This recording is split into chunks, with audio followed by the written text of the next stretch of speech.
So next method is a transposed method, transposed form method. So before going to transposed method, we have to know signal flow graph. So a signal flow graph is a graphical representation which consists of two nodes. One is source node and second one is sink node. So source node is nothing but what? So this is the source node and this is the sink node. So source node have no entering branches, whereas sink node have only entering branches. Okay, now let us take one system function. So x of n, b naught is a constant and z inverse is the delay. Okay, x of n and y of n in the input and output. How to draw this block diagram in a signal flow graph? So here one is source node. So in signal flow graph contains 4 different nodes: first node, second node, third node and fourth node. In these 4 nodes, 2 nodes are summing nodes.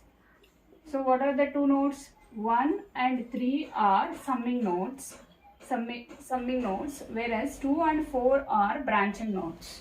Okay. So this is the signal flow graph representation. Now let us see.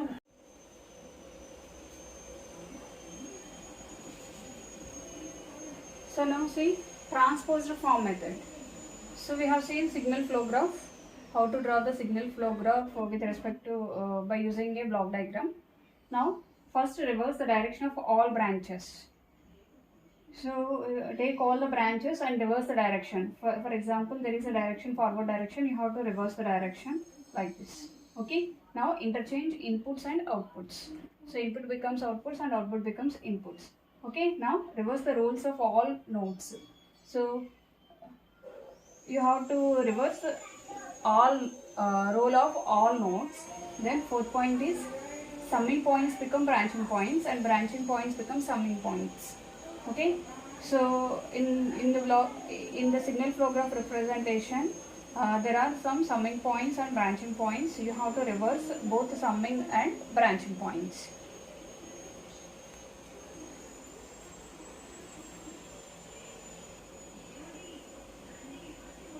Now next method is a cascade form method, cascading of 2 different realizations.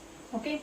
So now h of z is equal to, I am taking h1 of z, h2 of z and so on, hk of z, cascading of k number of systems. Okay. Now, so in diagrammatic representation, h1 of z which is having input x of n and output y of n, h2 of z and so on up to hk of z, xk of n and y of n is the output. Okay. Now let us take an example. So let us given that h of z is equal to this one. So now we have to draw the realization structure by using cascade method. Okay. So now you have h of z is equal to h1 of z into h2 of z. First we have to draw for h1 of z after cascade with h2 of z. What is h of z? This is h of z. Okay. Now h of z, how to write h of z? Y of z by x of z. Okay. Now you have to you have to use this equation. That means y of z by x of z is equal to this one. Okay. Now cross multiply both sides. So by using direct form to structure method. Okay. So x of n is equal to x of n plus, see, this is total h1 of z using direct form to structure,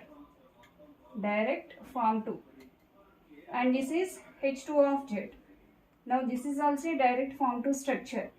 Okay, combine these two, h1 of z and h2 of z. Okay, h1 of z is what? y1 of z, x1 of z. So how to write x1 of n, y1 of n?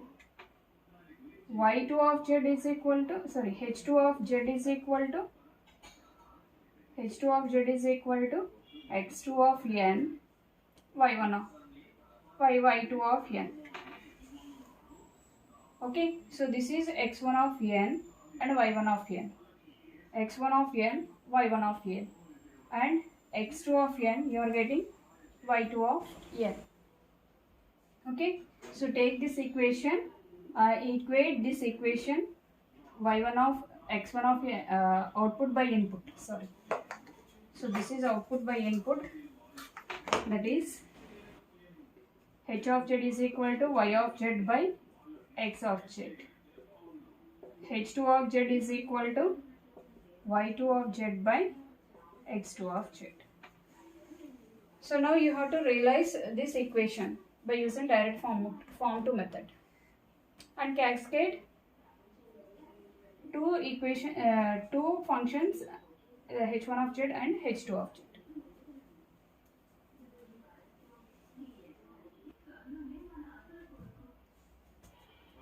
Next method is a parallel form structure method. So this method is obtained here. This method for form of realization of an error AR filter can be obtained by performing a partial expansion method. So h of z is equal to c plus summation k is equal to 1 to n ck 1 minus pk z inverse. So where you have to expand the series, c plus c1 minus 1 by p1 z inverse plus c2 by 1 minus p2 z inverse plus and so on cn by 1 minus pn z inverse. Now how to write h of z, y of z by x of z.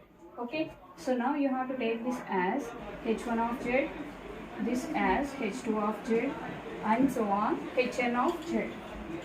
Okay, hn of z. Now cross multiply. Y of z is equal to what? C into x of z plus h1 of z into x of z plus and so on hn of z into x of z. So now you have to draw the realization. So x of n. Okay, first is x of n into c plus h1 of z into x1 of n plus h2 of z into h of x of z plus hk of z into x of z. So you are getting output y of n. Okay, so ఎప్పుడు కూడా ఏంటంటే మనకి ఇక్కడ input జెడ్లో ఇచ్చాడు కదా x of Z. So you have to draw చేసేటప్పుడు x of ఎన్తో draw చేయాలి, జెడ్తో draw చేయకూడదు. బట్ ఇక్కడ ఎందుకు హెచ్ ఆఫ్ జెడ్ కింద తీసుకున్నామంటే ప్యారలల్ ఫార్మ్ స్ట్రక్చర్, మనం దీన్ని మొత్తాన్ని h1 ఆఫ్ జెడ్తో ఈక్వేట్ చేసుకున్నాం. సో దానికి సింప్లిఫికేషన్ కోసం h1 of Z, h2 of Z and so on hk of Z వరకు రాసుకున్నాం. Okay, so this is the parallel form structure method.